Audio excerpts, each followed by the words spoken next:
the bucket and a foul. Breakaway. Io. Oh, meet me at the rim and don't be late. Give me the hot sauce. Did you not get the memo? Derek Rose can go upstairs. Oh, he's walked in. The steal. Right for the lead. Yeah! Big time plays. Big time plays. Gimme for the win. Go! Oh, my God. I cannot believe this. Improbable. Hey, everybody. Hope you're enjoying your summer in the heat here in the Chicago area. We got a jam-packed edition of the Gimme the Hot Sauce podcast. We've been talking a lot amongst ourselves the last few weeks. Let's be honest. It's been kind of slow in the NBA. But we got a jam-packed show. We've got the media legend, Mark Giangreco, is on hold. Jud Buechler is going to join us. And our Bears insider, Glenn Morgan, is going to talk about that big win of the Dolphins. How's that for a show, Stacey? You know what? This might have outdone a lot of our shows. You know, in the summertime, it's kind of dry like beef jerky. You know, it's hard to find guests. I'm running around tracking guests down, begging them to come on the show. You know, they're out suntanning out on the beach somewhere. We always get better guests in the wintertime.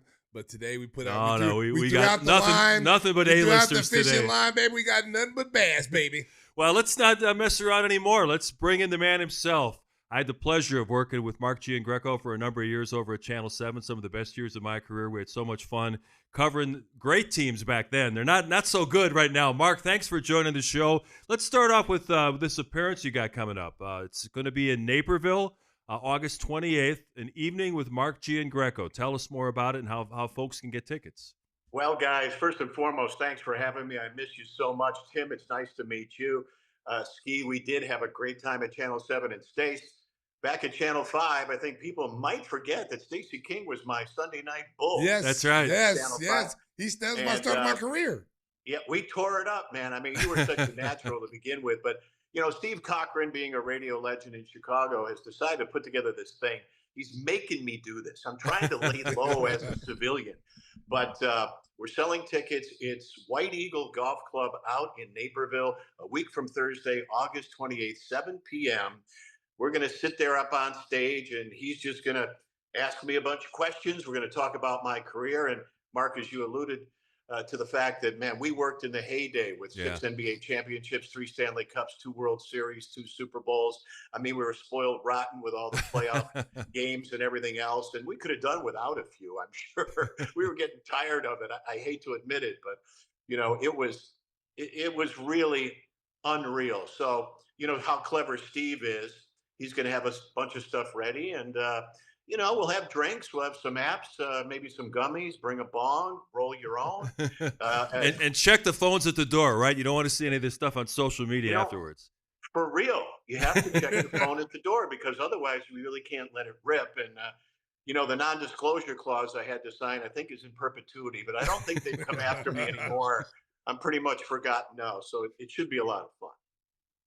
Well, you know what? I always felt like you have the best sense of humor of any of the sportscasters. I always thought you could be a comedian because you're very quick-witted, and I like guys like that because I'm very quick-witted. So, like, I remember we used to do the Bulls, you know, the Bulls post-game show.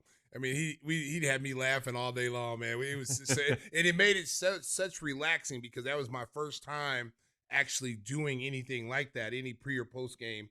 And I know I was nervous, and you know, you're down at NBC, you know, all this the big corporate thing, the big tower, the big tower, and I was just like, but Mark made it so much fun. It was just like he was one of the guys, in the locker room. Made it so easy for me, and we had a great time. I loved it. Oh man, I appreciate that coming from you. But you were a natural from the get-go because the reason we hired you is, you know, when I first did an interview with you when you got drafted, and I'm like, this guy's Mr. Personality. Let's make sure he gets some playing time because we got to hire him. You know, but look at Stace. Ski cleared this story with me, so I'm just going to roll with it. I remember you came in with your then girlfriend, who later became your ex-wife. Yep. You know, we've both been there. Yeah. And she would not allow you to go on the air until we went in the safe behind the newsroom assignment desk and got the cash and gave her the cash before she would let you go on the air. Got to get your money right. Hey, she was trying to get the bag as early as just dating. We were just dating at the time. Oh my God! Well, I think you got away better than I did because I think the deal I signed with my ex-wife was she got the Bobby Bonilla contract. No, hey. $1 million in perpetuity. Hey, Oh my God. hey. But I anyway, hear you on hey. that one. That's why I got good people working for me. I got the prenup side, baby. Oh, Lord, you get nothing but what you deserve. Oh, I know. But you know what? We both survived it. Yes, So we did. I think it's cool. We got 3 great sons out of it. Yes, So yes. There Yes, you sir. are. There you are. Hey, thinking back to those years, the NBA is coming back to NBC, going full circle this year. And I remember you doing the pre and post games with Dick Versace. Stacey was great. What are some of your great memories of being courtside with all those great Bulls teams? Well, the first championship run against the Lakers, Dixie, he knew all the coaches. He was a coach. He knew all the players. And remember that first game, the Lakers won at Chicago Stadium. And we were going nuts out on the court. And I forgot we were grabbing a bunch of Lakers because the Bulls wouldn't come out of the locker room, and there was this woman who worked in Los Angeles, and she was demanding to get this player and that player, and Dixie just kept grabbing them away and lining us up, and we had everybody on the court exclusive after the game, and Dixie had applied for a job at that station out in Los Angeles and didn't get it, and they hired her instead. So after we did the post-game show, Dixie goes over to this reporter and says, "Hey, tell your boss you just got screwed by Dick Versace." He didn't get any interviews. And, he had the turban hair going. Yeah. The white hair. Yeah. He was so great. I mean, we became good friends when he was coaching at Bradley. And he was a wonderful guy, one of my all-time favorites. And, of course, I remember, I think it was game 5. I'm not sure. But you guys remember Hugh Holland. Yeah, sure. The referee. And everybody accused Hugh of hating the Bulls and would make calls to where the Bulls would lose. And I just half kidding, although I was kidding, but I said, Jesus, it sounds like the fix is in between the NBA and NBC where they want to get another game in this series. So they got Hugh Hollands doing the next game. Oh my God. Versace is like, well, Mark, really that's not the case. I go, yeah, I'm kidding. Oh, Don Ohlmeyer, Dick Ebersol, the commissioner, everybody called. They went berserk. I mean, Ohlmeyer was saying it's unfortunate that one of our own NBC broadcasters would say something like that, even in jest, to suggest some kind of conspiracy theory. Of course, suspended for a week. I think one of my 7 or 8 suspensions during my career, but Dixie almost hit the floor when we went with that. But he covered for me all the time, and he had such insight, and you could tell the relationships he had with players. I mean, it was special. Going back to the special times, I've always said to people when we talk about the '85 Bears and what the Bulls did during that time. Those were magical times. I don't think we'll ever see that again in our lifetime. No. Talk to our audience about what it was like covering sports and seeing some of these great athletes and talking to them and getting to know them and the personalities. Some were good personalities, some were not so good. But talk a little bit about you covering those games and being able to experience that time. It was absolutely incredible. I mean, I was scared to death coming to Chicago from Louisville, Kentucky.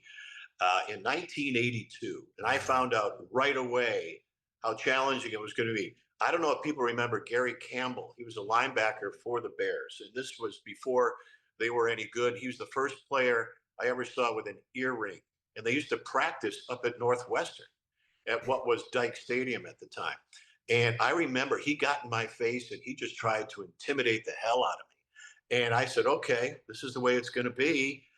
He was nasty. But then there were guys who were just regular dudes who, I was one of those people. I didn't really hang around with the players a lot. I think you had to keep that buffer. But there were some guys I became good buddies with. Stace, I think you need to talk to this too. As a player, were you able to actually enjoy the ride, your 3 rings, the championships, the division battles? Or were you just worried about the next game or the next practice or my minutes or how I have to prepare? Because I have to admit, that's the way I was. I was scared to death to get beat on a story. So I was thinking about the next sportscast. Can I write something clever? We need to get this soundbite. We have to be here to get this interview, this live shot. And I was so stressed about being in the moment and covering the event. It was until I retired, I looked back and said, I can't believe that I was able to be part of this as a media member to enjoy this ride that'll never happen again. Did you feel that way as a player? Yeah, I think when it's going on, Mark, you don't look at it that way. It's when you step away from the game or the situation, and then you're able to reflect, because I didn't know, I've always won at every level. So it was kind of like no big deal. But when you're winning championships, at the NBA level, losing the national championship to Kansas, that really stung me. That really hurt me, team favorite to win, one of the best teams ever to not win a championship. I never knew if I'd ever get a chance to play for another championship at any level, and to be able to kind of fall out of the sky and land in Chicago, of all places, who won 50 games the year I got drafted. They had won 50 games the year before. Michael was like in his prime. Scotty was just crawling into his prime. And what a better situation for a young kid, 22 years old, to come out and be, into a situation like Chicago and be able to play for a champ. I mean, we easily could have been a champion my first year, in the 89-90 season. If Scotty doesn't get that migraine headache and, Paxson doesn't hurt his knee, that could have been our first title there. So to get one in my second year, I just expected to win. We just expected to win. When you play with Michael, the confidence that you have playing with Phil and Michael and Bill Cartwright and Paxson, you just knew every single night that no matter who we play, we're going to win. It's going to be like a 95% chance we're going to win. If you beat us, it's because we just came out, we were out the night before or something, But then when you step away from the game, you realize what you've done. You realize what you've accomplished, that not too many teams have done that. And that's what makes it special.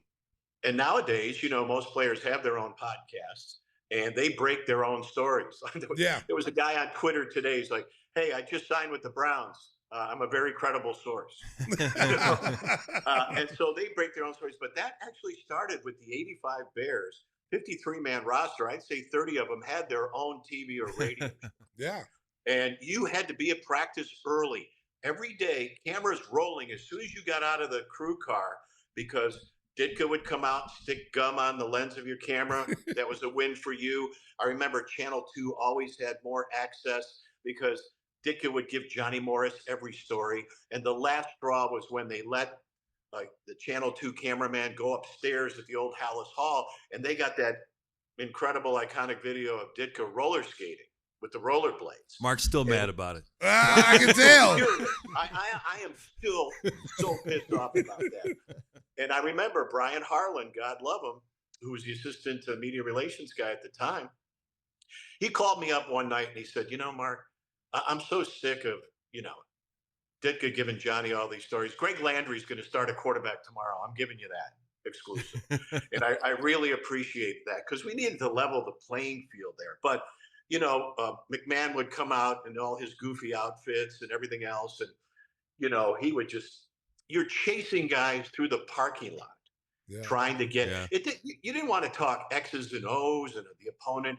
It was, you had to get the gimmick. Walter would come out after practice with his Luger and shoot birds out of the trees. This is a residential neighborhood. Rick Tellender lived right behind the old Hallis Hall. He had 46-10 spray painted on his roof, the final score of the Super Bowl. But this is a residential neighborhood. Walter's firing a gun. I just happened to see him because I forgot my tripod and I went back to get it. There were so many things like that. The fridge. We were in New Orleans for that Super Bowl for 9 days. We did 63 packages, 63 stories. We moved the entire newsroom down to New Orleans, and we got that shot. We did our live shots on the balcony of this building we were staying in on Bourbon Street in the French Quarter. And the fridge is walking down the street with his wife with a picture that a street artist had drawn of them. And there must have been 1,000 people walking behind them. It was like the Pied Piper. You live for shots like that. Yeah. When McMahon mooned the helicopter, right? That was our helicopter. We hired the New Orleans NBC station to fly over, and he mooned the helicopter. And of course, Kenny Valdesari, who was the media relations guy at the time was like, whose helicopter was that? And I'm like, I don't know. That was a local station. It wasn't Just us. a And I fluke, later yeah. told Kenny that story. But remember, McMahon had his butt was so badly bruised, and he hated Fred Cato, the trainer of the Bears. And he used to say all the time, "Oh, you mean unlicensed trainer, Fred Cato, the only unlicensed trainer in the NFL?" And McMahon and Hampton didn't like each other at all, and Cato would give Hampton all these, those guys were aligned together, and McMahon called in Hiroshi Shiraishi from Japan to acupuncture him. Yeah.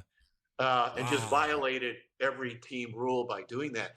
We meet this poor guy at the airport. He doesn't speak any English. He doesn't have an interpreter with him. And Johnny Morris and I are there pulling on him as we're walking down the terminal trying to get him in frame. And then I had him on my sportscast from New Orleans, and he did the acupuncture on me, which, by the way, really works, and you can really feel it. It's like hot soup going through your body. But those are the kind of things.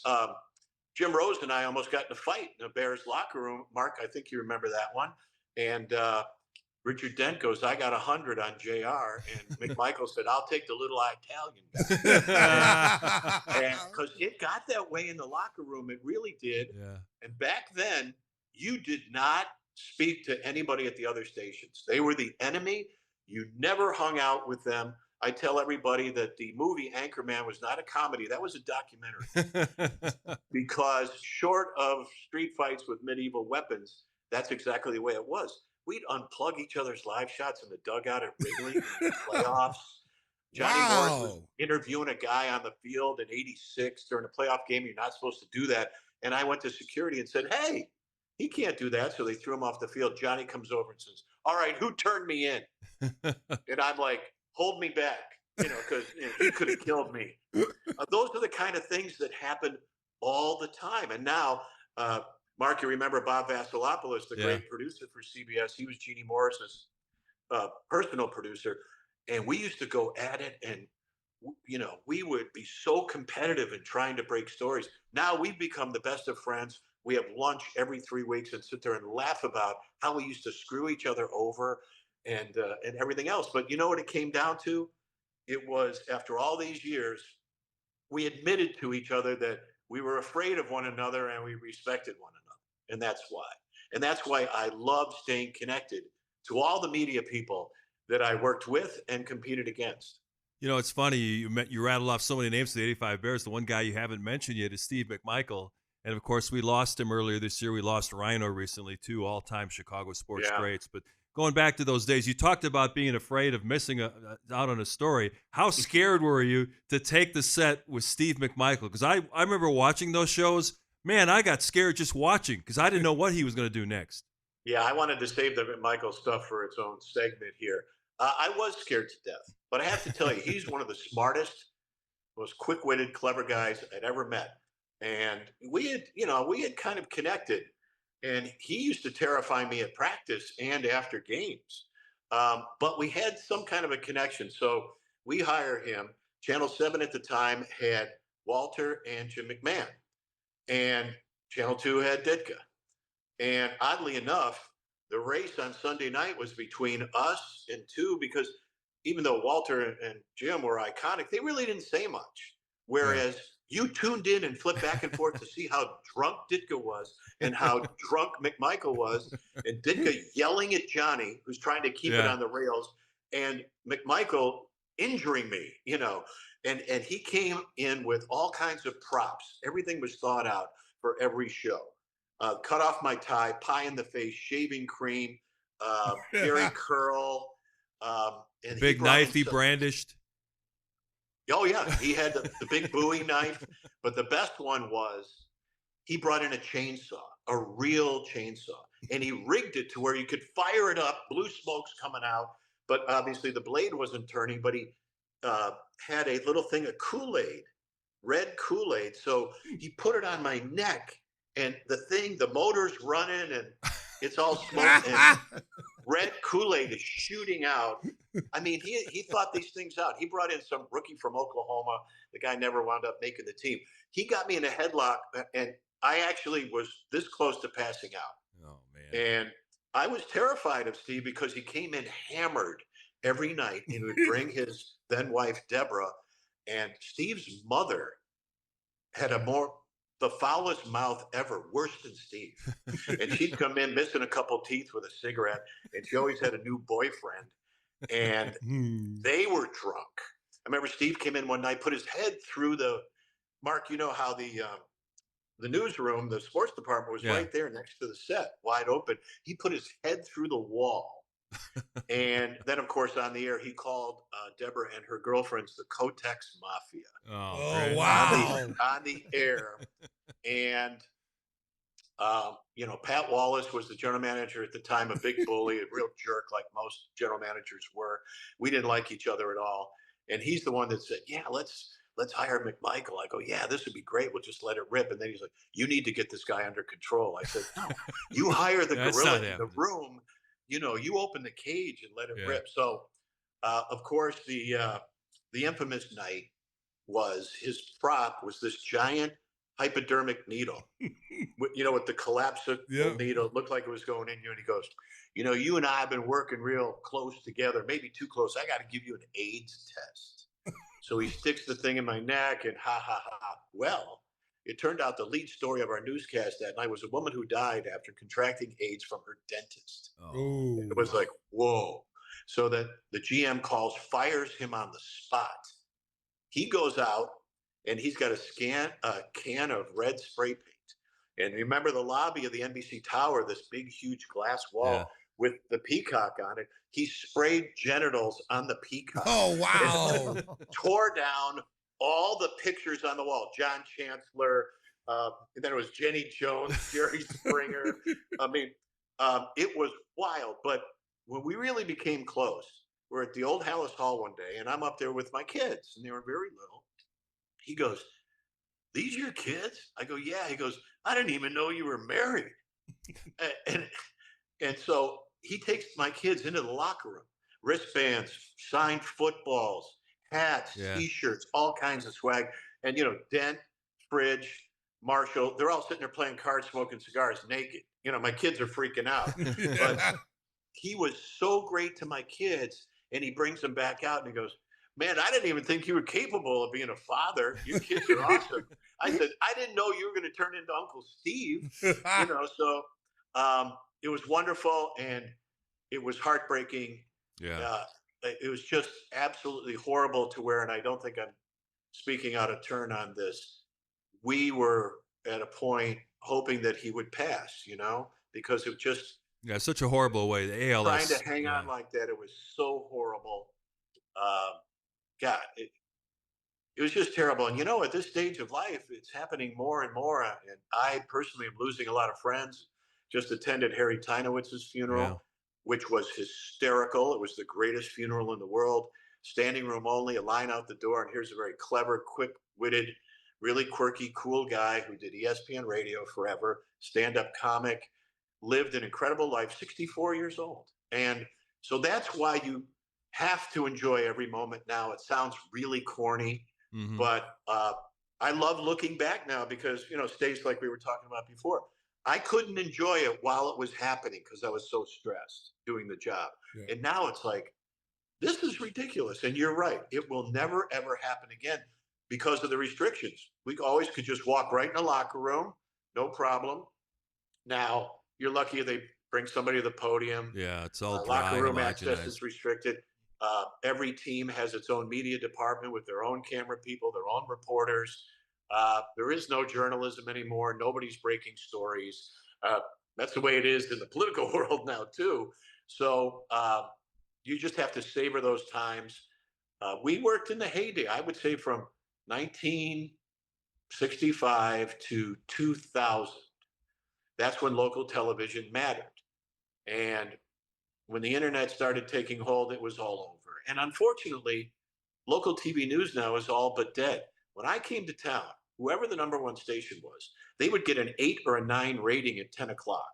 and one rating point equaled 33,000 households. Now, Channel 7 is still number one with a 1 rating. Wow. So you go from a couple million people to about 50,000 maybe. That's where it is, because you get up in the morning, you look at your phone. Like I said, everybody has alternative media platforms, and it's a shame, but we had a great time while it lasted. Really did. Yeah, to me, journalism is not the same as it used to be. No. It's completely changed. I think people tend to try to, over sensationalize things, and they're not getting to the actual story or the actual facts. A lot of stuff are not factual. It's, stuff that is, manufactured. Let me throw it against the wall, see if it sticks, kind of like, National Enquirer, kind of stuff, and now with the internet and social media, now the fans have gotten involved, so they can start stories and spread stories. And then, some NBC might pick up something that a fan said. It might not even factual, not even fact checking it, and they run with it. Fact checking is so difficult. And the rumors fly, the conspiracy theories. It is so out of control. The disinformation is insane, because even Googling something like, how do you fact check yourself? How do you find out the truth? Because everything is tainted now. And in the sports world, like I said, it's mostly about promoting the team. And if there is controversy, kind of bury it. If it's really something bad, you have to address it. But mostly with the media covering teams now, it's about promoting the team, which I think is unfortunate. I remember my general manager was suspending me for something else. This was another general manager. I made some political comments on Facebook, and so I got called in, was suspended for 2 weeks without pay. And on the way out, he goes, yeah, by the way, it wouldn't hurt to be a homer once in a while. All you do is rip everybody. And I almost quit on the spot at that very second. But, maybe I was too much the other way because I was such a wise ass all the time. But it's a shame to see what's happened to media in general, news, sports, everything else. Yeah, I know that you were a big hockey guy. I'm sure Yeah. you really enjoyed covering the Blackhawks and their Stanley Cup runs. But now you look at the state of the Chicago landscape. Blackhawks are rebuilding. White Sox are rebuilding. Bulls are stuck in the middle. The Cubs are doing okay, but even they aren't taking that extra step to try to win it all. If you're a sports fan in Chicago right now, there's got to be incredible frustration that a major market like this can't have better productive teams year in and year out. And blame the owners for that. And we've got some bad ones. Sometimes, though, when the teams are so bad, it's more fun as a sportscaster, come up with creative ways to rip them.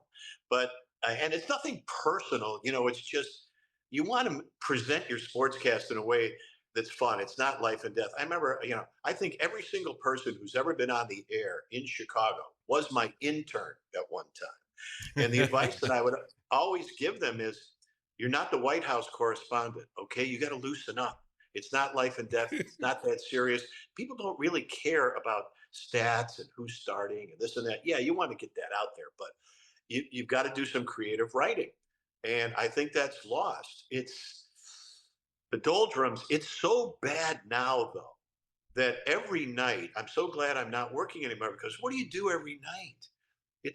And I remember, Stacey, when you and I were working together, and Mark, you and I as well, we get 4 minutes sometimes, 3:30, then it's down to 3, then 2:30. Now guys are getting 2 minutes on the air, and you got to blow through it. We always tried to get 9, 10, 11, 12 pieces of video and some quick sound bites in a 3-minute span, bang, bang, bang. Now I know it's really disturbing. Markets like Kansas City, St. Louis, Atlanta, some of these television stations have done away with the sports segments. Yeah. And they only do news and weather. And if there's a big sports story, the news anchors will do it. And that's really scary. So again, now look at Jerry Reinsdorf has always hated me, and I wear that as a badge of honor, because he's not going to do anything with the Bulls. He's not going to do anything with the White Sox. And you remember a few years ago, he was speaking at some business conference, I think it was in Cleveland, and he just said it publicly. Don't ever spend too much money on trying to win a championship. Spend just enough to finish second or third to keep the fans invested and give them hope, but never really go all out to win anything. And look at the Bulls. and the Sox. They are going absolutely nowhere. And the Blackhawks now as well.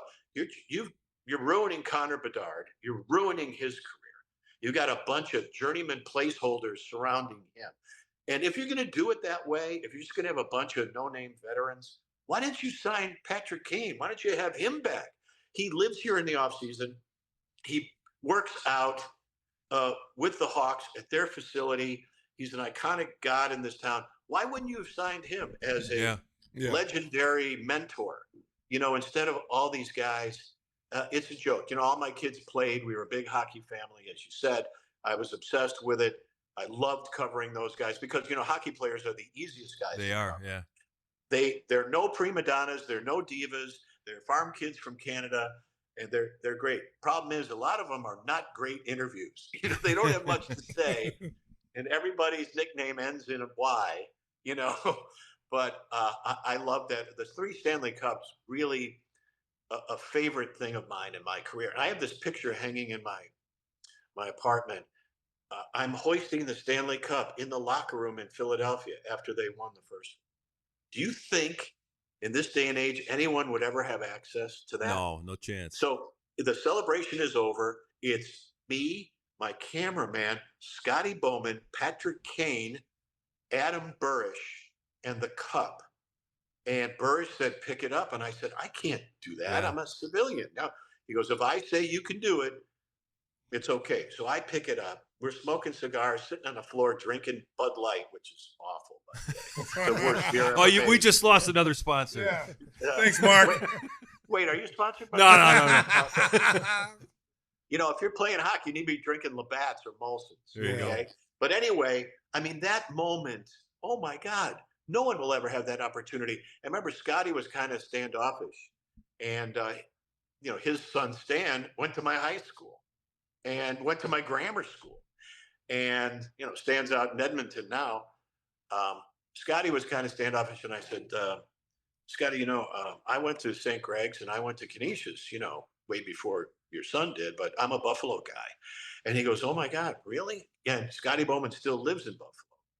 And another tangent, a lot of players who get drafted, no matter what sport, oh my God, I don't want to go to Buffalo. What a crummy town, horrible weather. Most of them wind up living there year round and after retirement, because that's how good it is. It's just a small Chicago. So I said, Scotty, remember Mrs. Pasteles? He goes, oh my God, yeah, that was Stan's 3rd grade teacher. He goes, she was my next door neighbor, and Freddie was my best friend. Oh, then we're best buddies. It's the same thing. Tommy Lasorda was boycotting the media for a while, which I find hard to believe. Yeah. And they're in town, they're playing the Cubs, and Tommy's in a really bad mood. I'm not talking to you guys. I'm not talking to anybody. I go, Tommy, Fred Pasteles. He goes, how do you know Fred Pasteles? Well, Freddie was my best friend. His dad, Fred Pasteles Jr., my buddy was Fred Pasteles III. He played with Tommy Lasorda in the minors. They were roommates when they played for the Greenville, South Carolina Spinners. Oh, wow. And so these connections, it was unbelievable. He goes, how do you know Freddie Pasteles? And so then we're best buddies. Then of course I was emceeing all the Italian American Sports Hall of Fame dinners where everybody's hammered, and they go, Mark, it's going to be an hour and a half. Hand out the trophies. It'll be great. 5 hours later. Wow. It was out of control because, it's Italians. We're totally disorganized, and it just goes forever. But once again, the best memories ever. And these are all true stories. Tim, Mark, this is a ceremonial thing. Tim always gets the last question because he usually asks something ridiculous that we have to edit out afterwards. We have to end it. Yeah, we have to edit it all out. So Tim, go ahead. What do you got? What do you got for Mark? Well, we covered a lot here already, but I know you're part of the Bills Mafia, so you can't take too much about yesterday. But I'm going to bring it back a little bit to '87 when you got spoofed by the great Max Headroom while talking about the Bears. Well, here's what happened. Dan Roan actually got spooked by Max Headroom. Somebody actually jammed Dan Roan's sportscast on Channel 9, and I duplicated it on Channel 7. we faked that. Well, that was the question. So, did you have something to do with it, or did someone do it to you? No, of course I produced it. Oh, you did. Right? Okay. But I don't know who did it to Dan, but that was someone who actually, crashed their signal and interrupted programming. I don't know who did it. I don't know how they did it. We just did it via videotape. We would just, throw it in there in the middle of my sportscast to make it look like the signal was being interrupted. Is that the one that was talking about Chuck Swirsky? The guy that said he called Chuck Swirsky's name? Yeah, that was the original one with the first one. The one that pirated the channel the station. actual pirate one. But then it was a controversy. Was Mark involved in his, or did someone do it to him? But now we know the truth. That was Dan Roan at Channel 9. But yeah, by the way, I am a diehard Bills fan since 1960. I mean, covered the Bears for 40 years, but that's my hometown team. And of course, they didn't play any starters last night. But are you kidding me? Really? Yeah. 38-0. How could you even? If I'm Sean McDermott, I cut 30 guys last night. Yeah, that was bad. That was really bad for a team that's supposed to be in contention. Yeah. So I went to the game. Went to the game with my brother and my producer, Mike Johnson. You remember Mike, Mark? And my buddy, Brad Hoken. And my nephew and his wife were in town, and my niece. And we had the seats that we had years ago, and we had a great time. We left at halftime, of course. Went to Victory Tap and had dinner and a few drinks. You saw enough. Have you ever jumped on a table? I mean, well, we are going to go back to Buffalo for some of the home games, and it's not advisable, but I know I'm going to smash a table. I know I will. I'm 73 years old. I'm going to do it. Yeah, anyway. be careful. I'll probably hurt myself, but you have to do it. And there's also Pinto Ron, who doesn't get the publicity. He has an old, 1970 Pinto. I don't think it really runs. I think he uses it as a barbecue. He cooks stuff on the grill of the car and on the hood of the car. Wow. There's a tradition where he stands there and he's surrounded by hundreds of tailgaters, Bills Mafia, and they squirt him with mustard and ketchup, and they cover him in mustard and ketchup. I don't know where that came from. So you're smashing tables, you're jumping off RVs, you're squirting condiments. That's Buffalo, man. You gotta love it. Do you see the Bills? Because I have them as a serious contender. I think this could be the year they push through. Do you see the same way, or do you see that they have some things they still need to work on? Well, being a diehard Bills fan as I am so pessimistic. I think everything is going to go wrong. The glass is always half empty. I worry about everything. Everybody says they don't get to the Super Bowl this year. They never will. Josh is 29. I mean, this is the window. They don't have a number one receiver. It's by committee. The defense is okay. Their number one pick got hurt. A lot of injuries in training camp. I am really worried. I'm scared to death because I think they'll win the division, although I think the Patriots are going to be better. The Jets are not. Justin Fields, I'm sorry. Everyone keeps giving him chance after chance because they're enamored with his athletic ability. He can't throw the football on time. He's not accurate, so I don't think the Jets are going to be a threat. Patriots will be better. The Dolphins, Tua, I think, is overrated. But everybody's coming for the Bills, so I'm really worried. I don't – they got to get past the Chiefs. I just hope the Chiefs aren't the Chiefs this year, Hey, Cisco, put up the graphic one more time. Tell the folks again about this great event coming up. It's at White Eagle Golf Club, August 28th, a night with Mark Giangreco, hosted by Steve Cochran. Great stories like you just heard here on the Gimme the Hot Sauce podcast and some that he didn't have time to get to. That's coming up Thursday, August 28th, 7 p.m. So make your plans to turn out now and enjoy a great evening. Mark, it was great catching up.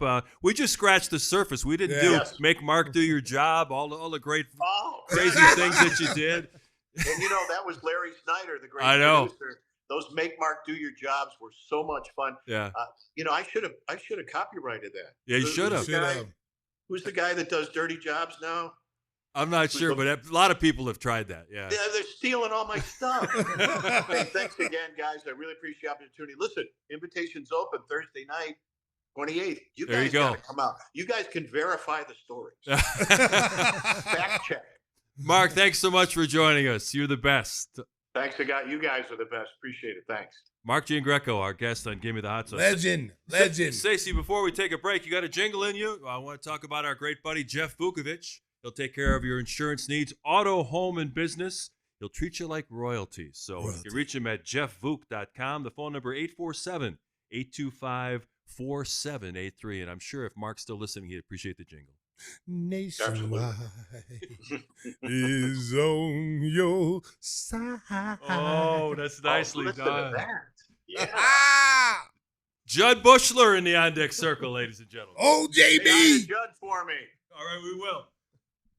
The hits keep on coming here on Gimme the Hot Sauce. Hope you enjoyed our interview with Mark Giangreco, and now a very familiar face to Chicago sports fans, Jud Buechler, who was part of the second three-peat with the Bulls, kind enough to join us. He's going to be back in Chicago this weekend. They're going to have the annual Bulls Fest at the United Center.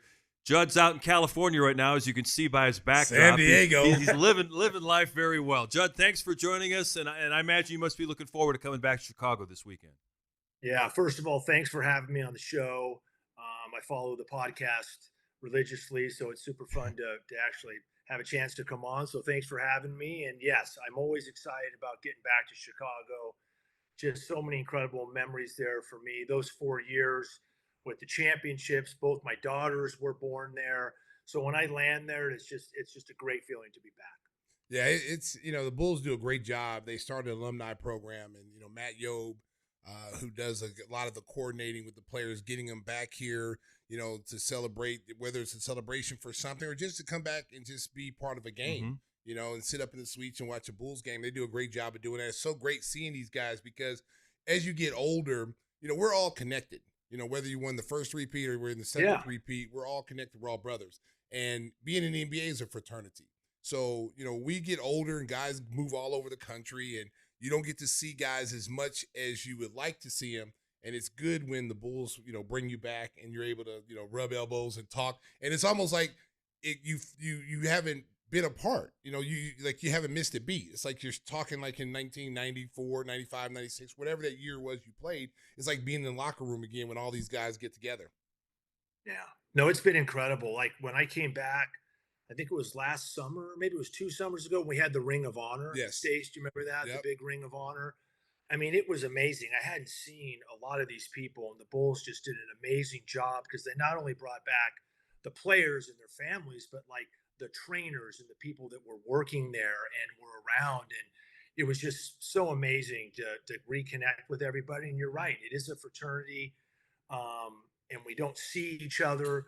And then we get together, it's like almost like no time passed. And it doesn't really matter. Like Stacey and I never played together. He was on the first 3, I was on the second 3, but I feel like he's a teammate of mine and we never even played together. Yep. There's just a really good connections with all the Bulls players.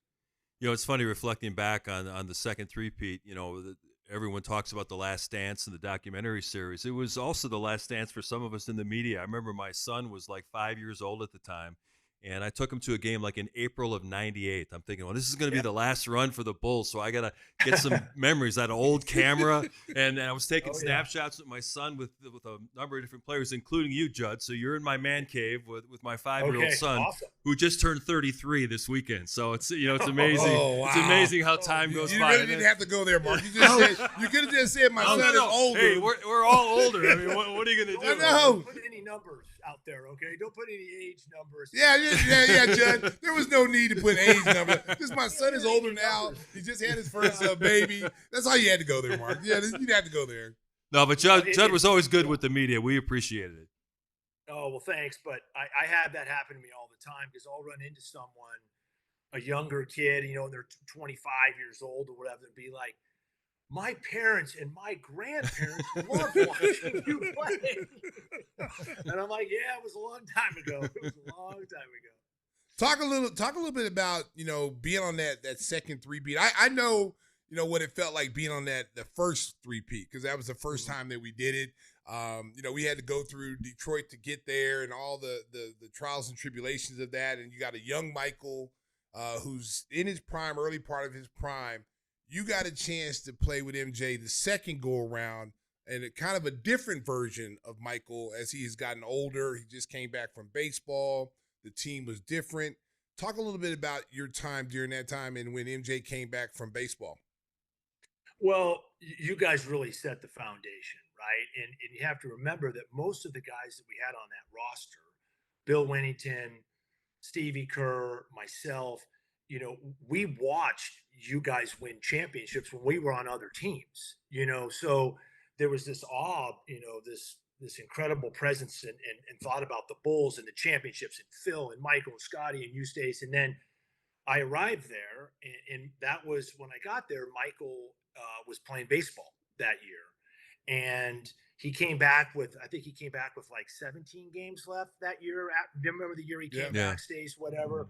And it was a shock because, you know, all of us were just in awe. It took a long time, you know, and Phil even talked to some of us about it. Like, you need to stop watching him and start playing with him, you know, because we were just all kind of in awe of his presence and everything and his greatness. So it was just magical, obviously, right? When he came back, we ended up losing to Orlando in a tough series. If you remember that down there, Nick Anderson kind of came from behind and stole the ball. And that really lit a fire under him.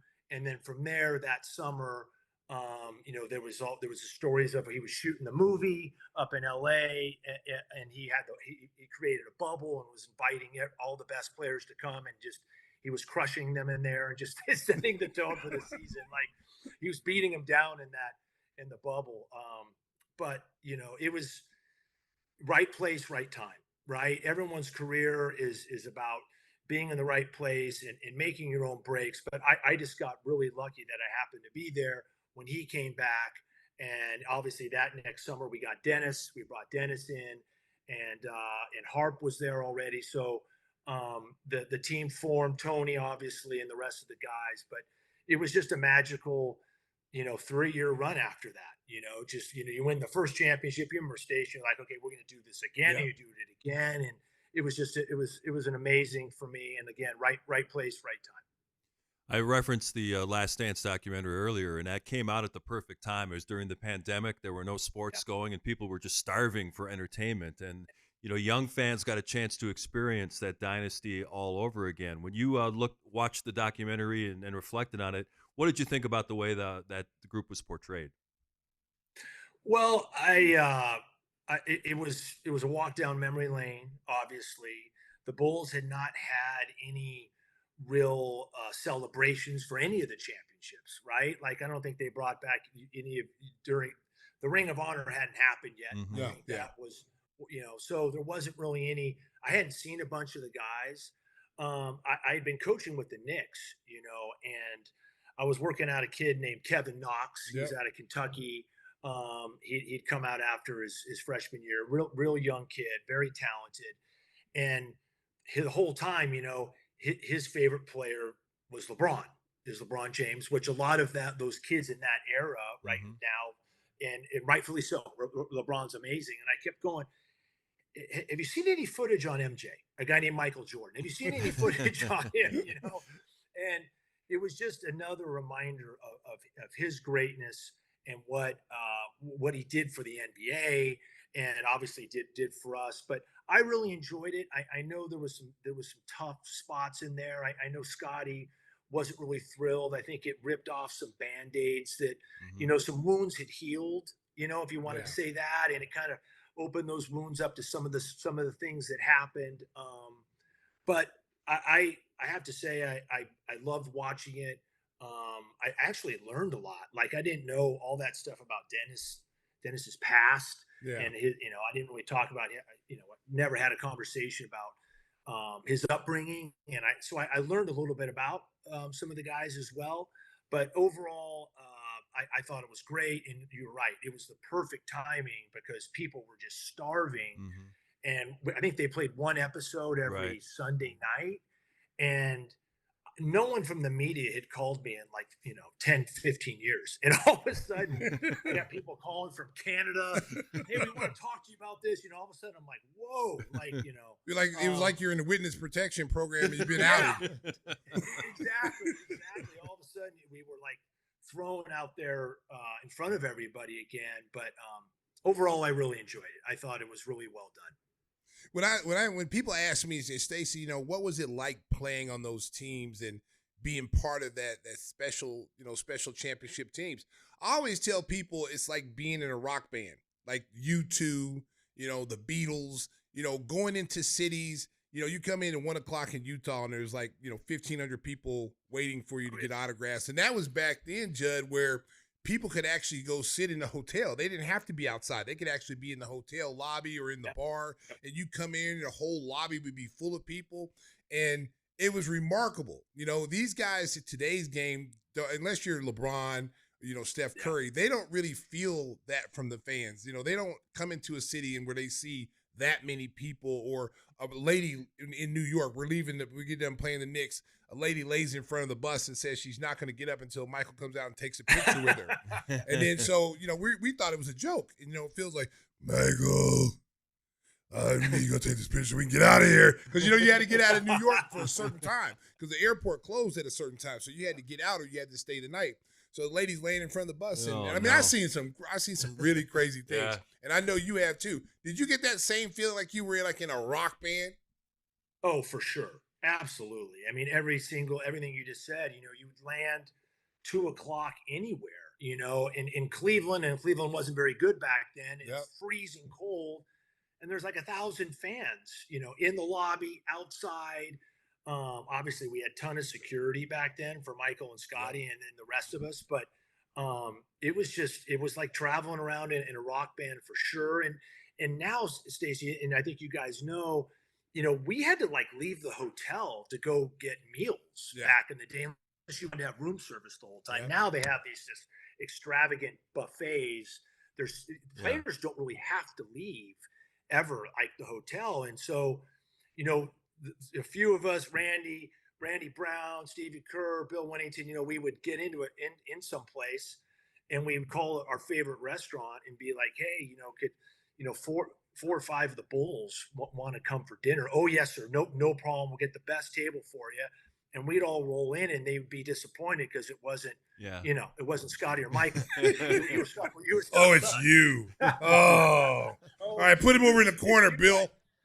Yeah. Let's change their table back by the restaurant. You know what I mean? It was one of those deals. But it was amazing. And I try and my daughters are now 27 and 29, and I try and tell them those stories. But you nailed it. It was like traveling around with the Beatles back in the day or something. It was just nuts. It was great. Tim, what do you got for Jud? Well, going back to The Last Dance, and this is something that came up in the past, year or since that came out. Stacey always talks about that energy guy that comes out and sparks somebody. And over the last year, I heard it in numerous games. They need a Jud Buechler. They need a Jud Buechler moment. So a guy that come out and spark them. Did you hear that at all yourself? I never really heard that. I mean, I had a very small role, during those times.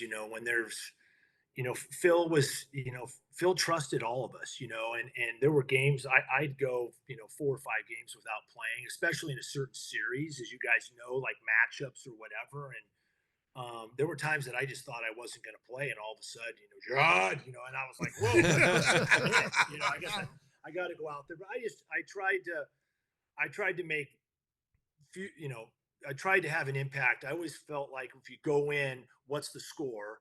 And when I come out, did we improve on the score? Did we advance and not lose points? But just a hustle guy, tried to bring energy, and always played. Probably pretty much hung my hat on the defensive end. I could guard a lot of different players with my size and my length back then. Not now, but back then. Yes. Jud, talk a little bit about playing for the great Lute Olson, and how many Final Fours did you play in Arizona? Oh, really? We're gonna go down this path. Jud, don't let him come between his babies. Come on, I'm part of the media right now, Jud. It's a media question. He played for the great Lute Olson. Tell us about the Final Four that you got a chance to play. I just told you I felt like you were my teammate. All right, like we played together with the Bulls. So you have to go back to that. Well, we played the Final Four in '88. We were number 1 team in the country for about 8 weeks that year. Stevie Kerr, Sean Elliott, a guy named Tom Tolbert, Anthony Cook, a bunch of pros, Sean Rooks back Kenny Lofton. And we ran into a pretty tough Oklahoma team. Yeah. Got a kid named Mookie Blaylock, really good. Harvey Grant. Stevie Kerr, full court, wore him out. I think Stevie Kerr went like 2 for 12 that game. Oh boy, Steve Kerr had his worst game of the year. Yeah. Both him and McMillan. They didn't play well that game. McMillan too. Yeah, You Craig guys- McMillan. you guys- Yeah, and we were guys worried have about Harvey? both those guys. Yeah. No, McMillan was a really good player as well, but we didn't have our best game. And Oklahoma got us, but then Kansas got them. So it did. You know what? I it- don't. We're not talking about that, Judd. We're not talking about that right now. There's nobody from Kansas on this set. We're not going to go to the next. No. We're talking The about tournament ended right there. We're talking about playing for the great coach Lute Olson, who recruited me, by the way.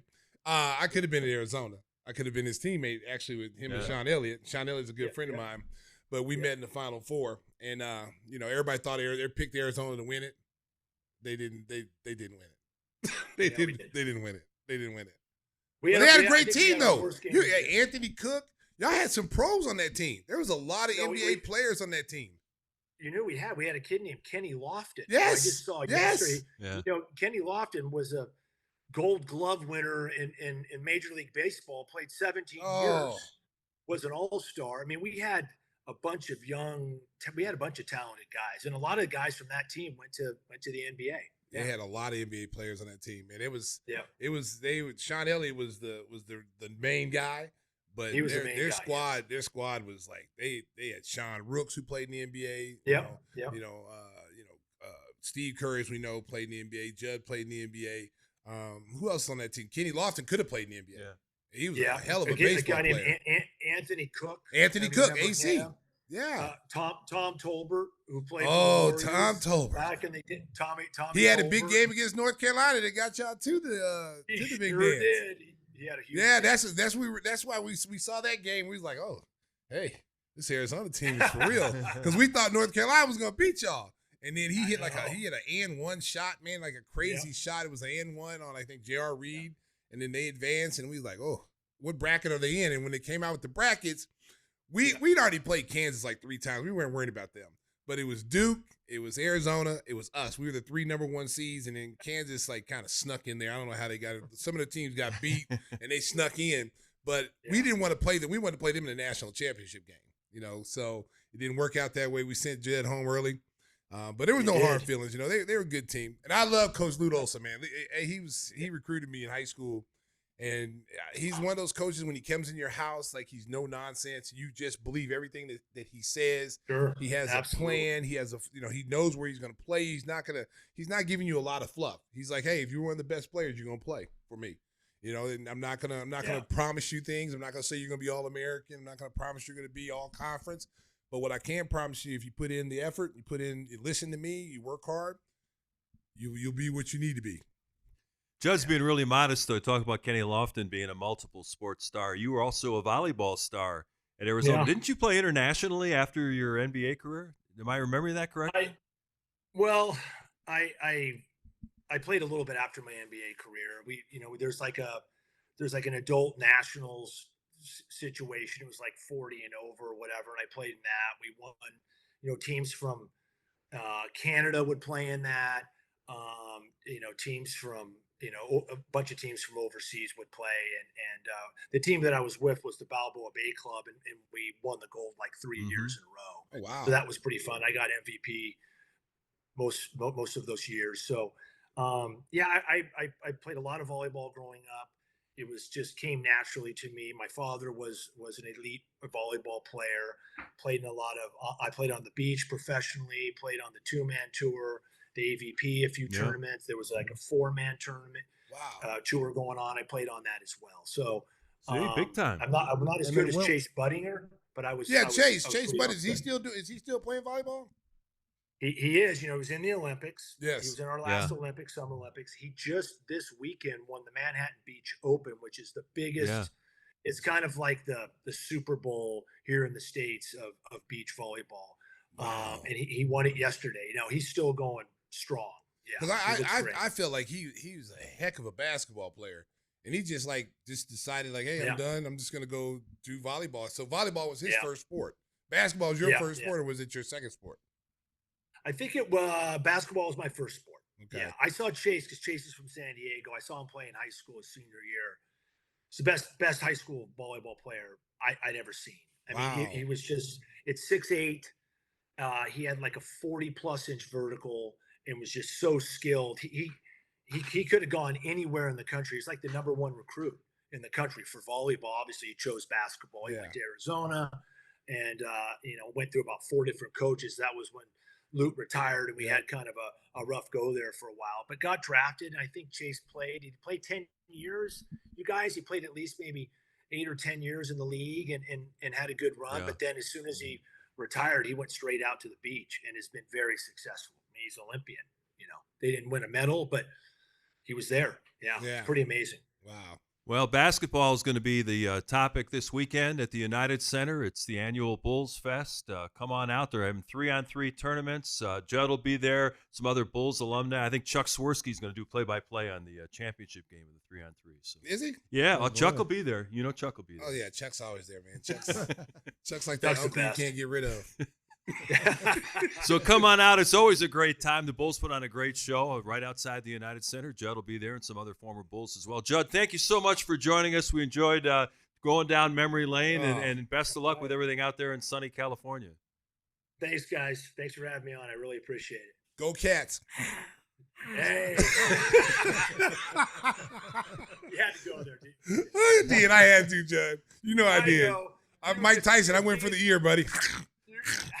Yeah, you did.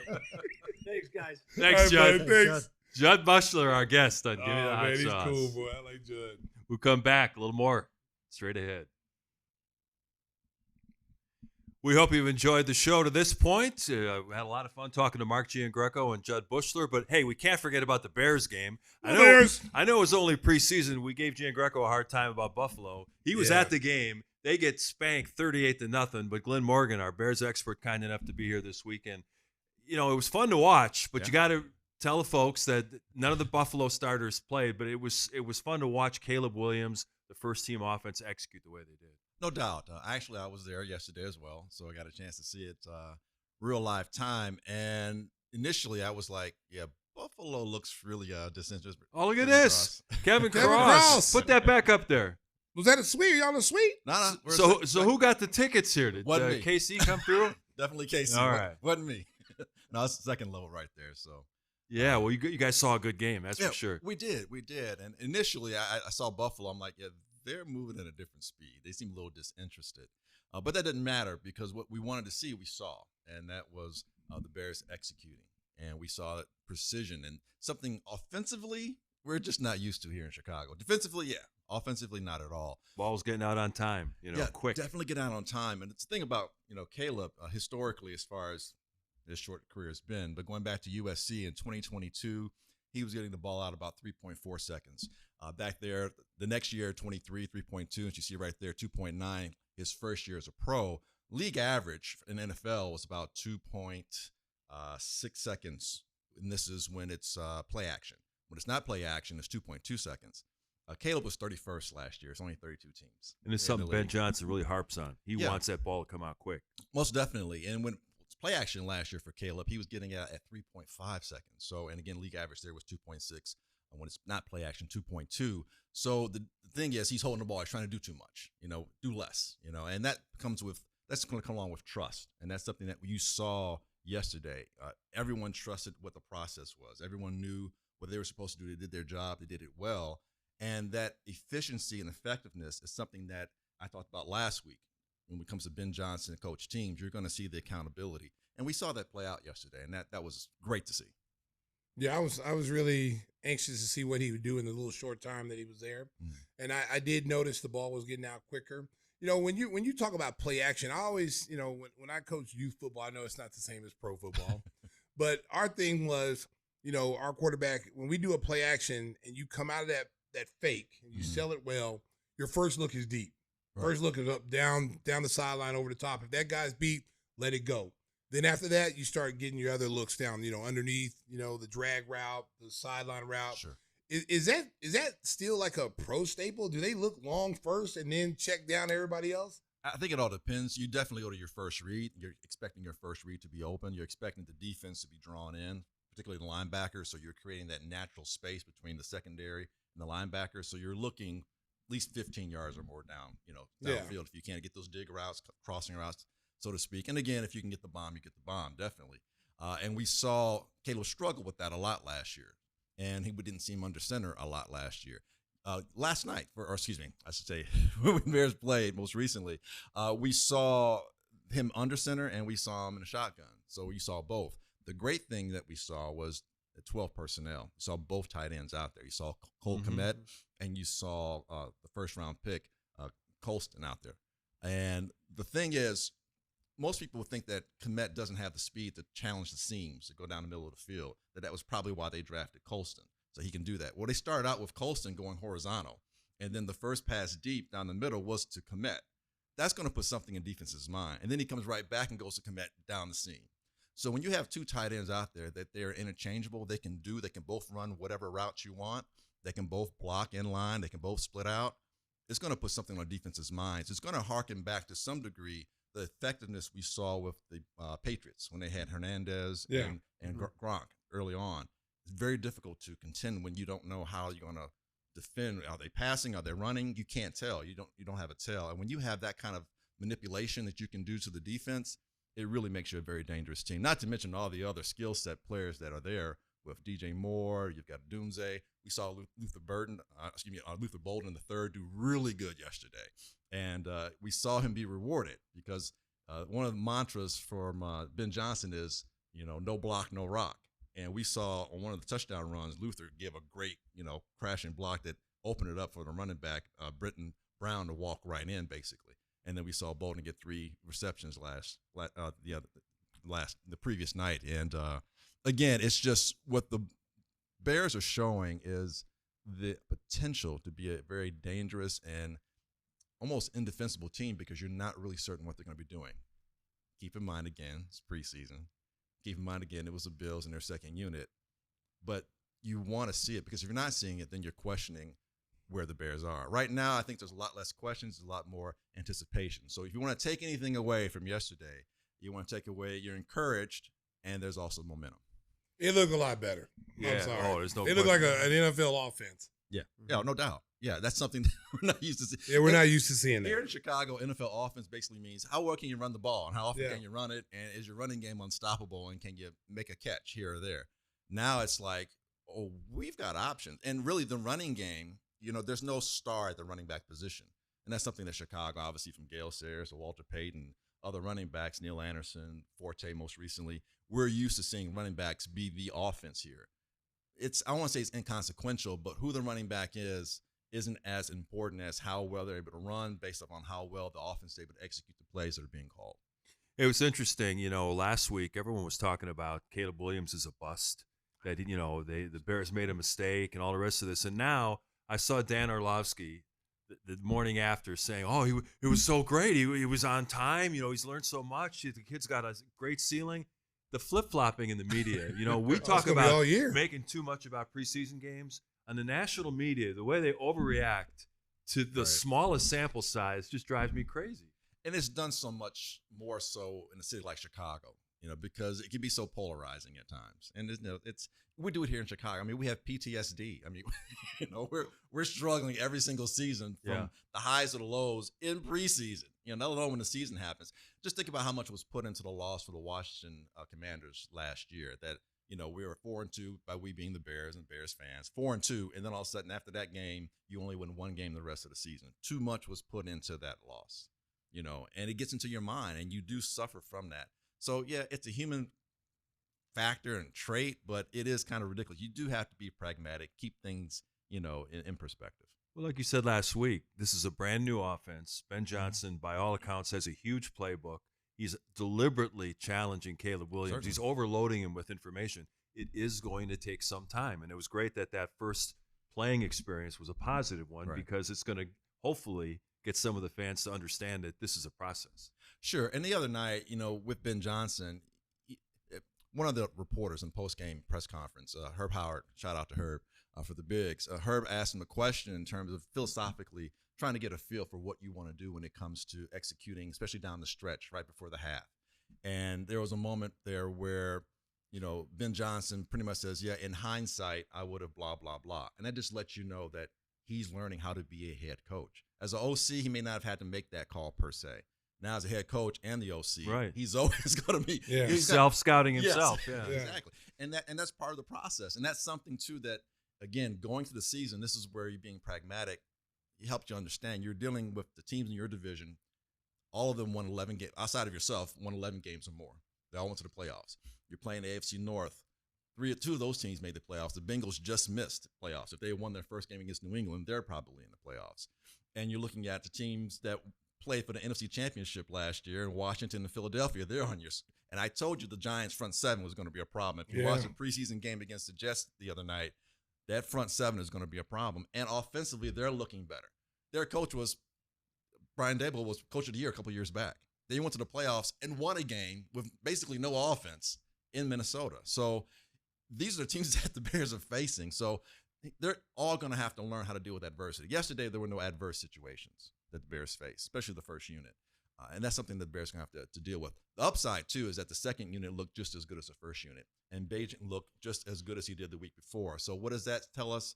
Their sustainability with this offense. And you can have that consistency once you understand what you're doing and how to operate in it. And those are things you can take away, even though it's just a preseason game. Well, I think the biggest thing you take away is the mindset that you just see the players are on a different level compared to the previous coaches that were here, where guys weren't held accountable, guys were able to do what they want to do. And when you let guys just pretty much, they're not going hard, and it kind of infects a lot of other people on your team. They don't go hard. But with this, with Ben Johnson, that's not going to be the case. You can just tell, like, everybody comes out, it seems like they're mentally prepared to play. They're ready to go. Even though they're learning a new system, they're seeing that it works. Because this is what you have to see, because these guys saw it firsthand in Detroit. Mm-hmm. Like, hey, this guy's offensive coordinator, his offense works because it beat us, and we know it works. So now they're living it. They're in it every single day. They're seeing the intricate parts of the offense, and they're going, yeah, you know what? Now we go play Buffalo. They blow Buffalo out in that game. They're seeing all the things that Ben Johnson is preaching, so they're starting to believe in it, that it works, and that's where the confidence comes every single week and then going into the season. Now, do we know what their record is going to be, how many games are going to be? No, we don't know. We got to wait to see that. But right now, from what we're seeing, the small sample size in these 2 preseason games, I like what I see. No doubt. And what you're building as well is the comfortability, the confidence, but you're also developing your players. We talk, and I understand the quarterbacks, they stir the drink, they're the star that stirs the drink, all that stuff. But it's not just a quarterback that has to be developed. The other players have to be developed as well. Tyler Scott, little known wide receiver, is going to his 3rd year. He's kind of, I don't know if it's a make or break for him, but it feels like it could be. He's someone who kind of got lost in the shuffle. Cole Kmet last year, you barely saw him involved in the offense. You have to develop these players, especially when you have a new system. It's not just the quarterback. They all have to learn. We talk about we didn't see the first unit out there against Miami. Well, maybe it wasn't just all Caleb. Maybe there are other people that have to be in the right spot, in the right space at the right time. When Ben Johnson got upset, it wasn't just because of Caleb. It's the first unit. Get out of here, because they're all screwing up. Quarterback gets the brunt of it, understandably so, but it's not just him. And so what we're seeing now is that everyone is being held accountable. Everyone is buying into it. Everyone's becoming a part of the process, whether it's blocking and then you get rewarded with the pass later, whether it's making the right tackle at the right time, making sure that, okay, I didn't make the break on the ball, get an interception, but I didn't lose my positioning. I made the tackle right after the catch, and then developing the player so that you have depth. The Bears probably, I don't know, speculatively, Terrell Smith may have blown out his knee, so he may be gone. That's a big depth loss in the secondary, but especially with Jalen Johnson, we're still wanting to see how healthy he is with, his lower body injury. I'm not concerned, but not worried, because the front seven seems to be much more active, but there's also still good secondary depth right now. It's going to have to be developed, but we've seen so much what these coaches have done with the players. I believe that whoever steps up next, there may be some drop-off, but I don't think it'll be a major drop-off. And with the pressure the front seven is able to provide, those guys in the secondary, they can play, with a bit more, I don't want to say carefree, but with a bit more less pressure on them. Everything doesn't revolve just on you making your play and your stop just here. There is depth. There are people. There's help along the way, so to speak. So the Bears wrap it up on Friday against the Kansas City Chiefs. Do you think we'll see much of the starters in that game? It's a good question. And Ben Johnson mentioned that part of the most recent game against the Bills was making sure that you have a routine and understand that the Bears, both the games were at home. So this routine is what it's going to look like after the starters playing, what have you. So they haven't been on the road yet. So it's possible that we may see the starters maybe a short amount of time, just so they can understand what that feels like as a unit, as a collective with this new coaching staff. So I'll say right now I'm 40-60 thinking that the offensive starters and the defensive starters will play, or if not everyone, maybe some mixture of that. But and if they don't play, you got 2.5 weeks until the opener. That's That, a long time not to be playing I'm saying they're at least gonna play a half. I think I didn't play that much. Not that much. Maybe a couple of series. Man, well, here's the thing. They don't want anybody getting hurt. Right. You just saw Smith get hurt. Exactly. You just saw Smith get hurt. So you don't want the end because you have that time off in between.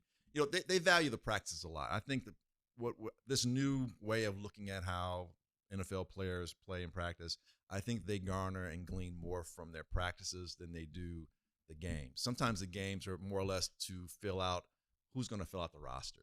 When it comes to your starters, you want to have you want to protect them.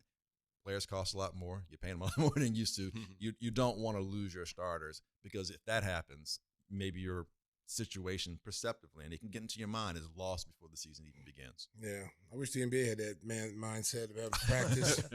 They value the game more than practice. Yeah, they'll have more joint practices between the Bears and the Chiefs. So they're going to Kansas City to wrap up the preseason. And, of course, they open the regular season Monday Night Football. That's going to be on September 8th against the Minnesota Vikings coming to Soldier Field. Glenn, thanks for joining us. We appreciate it. Look forward to your contributions throughout the year. And, Stacey, I think we've done enough damage for one show. Hope you enjoyed. I want to thank our guests for coming on, Mark Giangreco, Jud Buechler, and, of course, Glenn. And we'll have a brand new show next week. We'll talk about the NBA schedule a little bit. We didn't get to that. Yeah, we didn't get to that. We had more important topics. There you go. We still got a long way before the season starts, so there'll be plenty enough time for us to dive into the schedule, and we're looking forward to that. So have fun at Bulls Fest this weekend at the United Bulls Center. Fest? Yeah. You may see Timmy Whispers there. And check out Giangreco. He might never be with the hot sauce, baby. That's your assignment. There you go. That's right. Signing autographs. How can the folks get some hot sauce, Go to Tim? GimmeTheHotSauce.com, GIMME.com. Use the codes, get some free shipping. All right. And there's still plenty of time to barbecue this year. Oh, yes. I was on the grill this weekend. There you go. Woo. Full service show. Oh, yes. Full service. Until next week, folks. Drive home safe in Chicago. Beat. He didn't come for the massage. He came for the facial. Don't shoot him.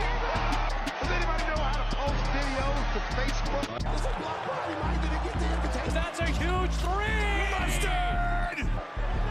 Lonzo left alone. Gimme that sauce. Able to swerve, bend that corner. That's the last time I'm going to say it. Williams.